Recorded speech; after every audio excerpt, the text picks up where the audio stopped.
Hi everybody, this is my Dell U2410F desktop computer monitor attached to my laptop. Now, this really is the monitor that can do it all, the one monitor that can do it all.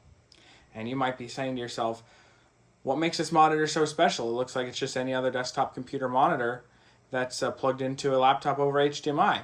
Well, I'm about to show you what makes this monitor extra special. And no, it is not that it can tilt sideways.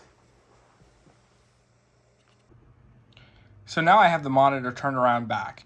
And before I go on, I should show you this really interesting asset tag that we have right here. It's for Sony Pictures Digital. I'm not sure if you can see that.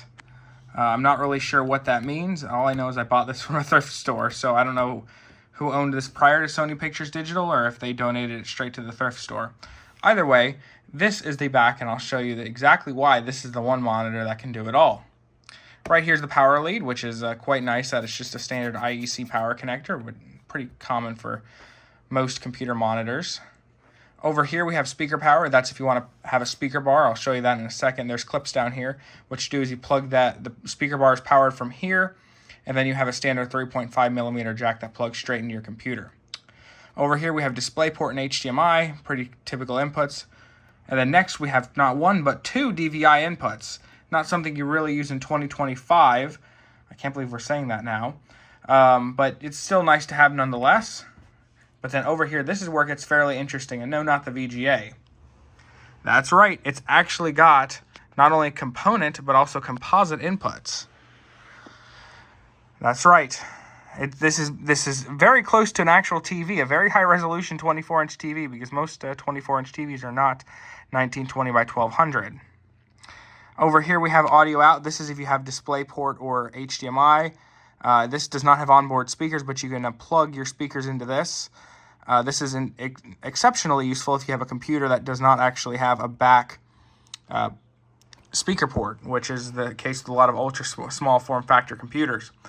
And then of course you have a USB hub with not two and not four USB ports, but also an SD card reader, which is pretty cool.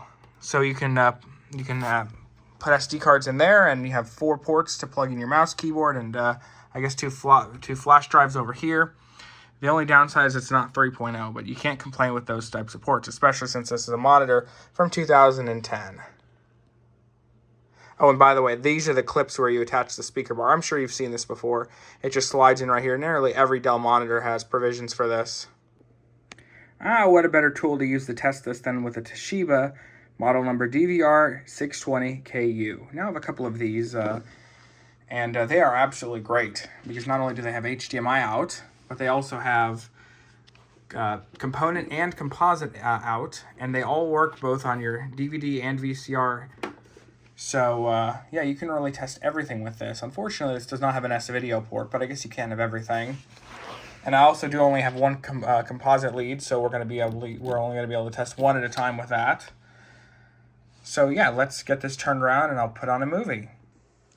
All right, we are cabled up and ready to go. And of course I could have taken the opportunity to produce something of my own, burn it to a CD or DVD, but that takes too much time, especially when you can pop down to your friendly neighborhood Redbox and pull out a movie. In this case, it might be January, but it is still the festive season if you ask me, so I pulled out the Polar Express.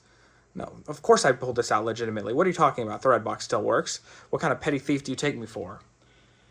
No, and I totally did not take this illegitimately. Now, if you really want to know how I did this, look up Redbox rating. It's I'm not gonna explain it here, but yeah.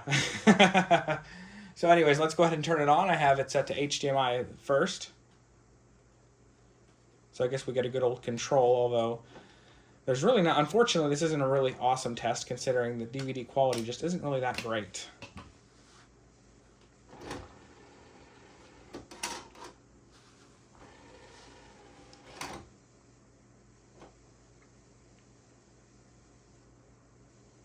I do have to say the quality and brightness of this monitor is actually quite nice. I wonder if it didn't actually see that many hours.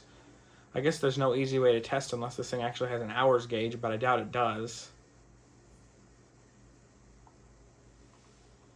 Better, it was just a really well put together monitor. That's entirely possible too. Honestly, though, both Dell and HP have really good business monitors. They're residential and non-commercial monitors I'd stay pretty clear away from, but these are actually pretty good. I've never had any major issues from them. So even used ones like this, I bet I could use this practically forever. But I'm only going to be using this in a test environment where I need to plug multiple things in. It's almost like a KVM, although it's just an M, not a KV.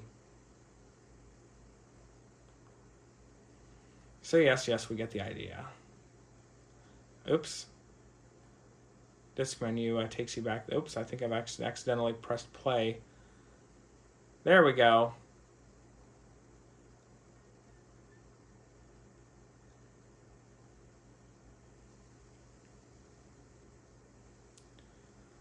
Of course, let's go to the hot chocolate scene. That's the best. You know, I don't know what people have against the Polar Express. Yeah, I don't understand why Hero Boy is called Hero Boy, even though he really didn't do anything.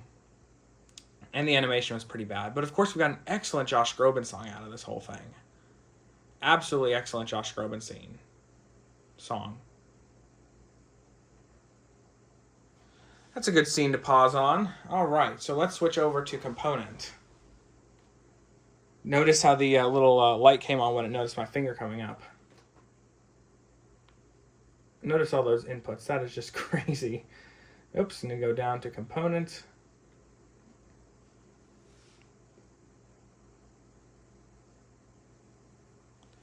Definitely not as much color. I don't know if you can tell the difference.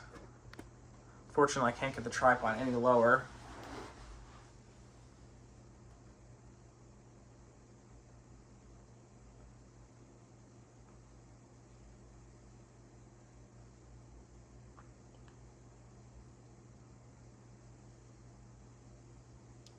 Yeah, I can definitely tell a difference between the two. Of course, we're not here to test or discuss which one is better. Of course, HDMI will always reign supreme, even though component is a digital signal. I believe it's a digital signal. But there still is the good old analog composite signal. So let's go ahead and switch that over, and I will get right back. All right, so here's the control again with the conductor, and I'm blanking on the name of who voiced the conductor. Tom Hanks. Good old Tom Hanks. So now let's go down to composite. These are touch-sensitive buttons, by the way. Ooh! Definitely quite a bit grainier. I really do not know if you can tell the difference. Let's see if there's a difference there. His conductor hat almost looks AI generated.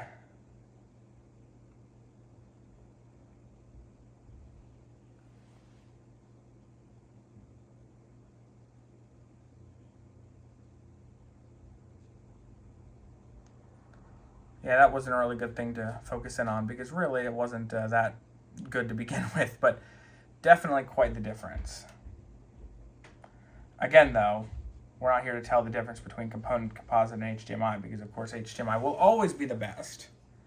However, I just wanted to demonstrate that, yes, this truly is the one monitor that can do it all. Like I said, my plan is to have this hooked up on my test bench where I like to hook up computers because it has plenty of inputs on the back. I can hook up anything I need to without having to pull out adapters because that's currently what I'm doing. I have a 27-inch 1080p monitor that only has VGA and DVI inputs, so being that DVI doesn't really have, there's really nothing that uses DVI anymore, so I have to pull out an adapter. Fortunately, DVI is identical to HDMI, it's just pretty much a different port and it doesn't carry audio. So that's not a hard thing to adapt, it's just I don't want to have to do that. So, I guess that's just about it. Thank you very much for watching, and that will be it.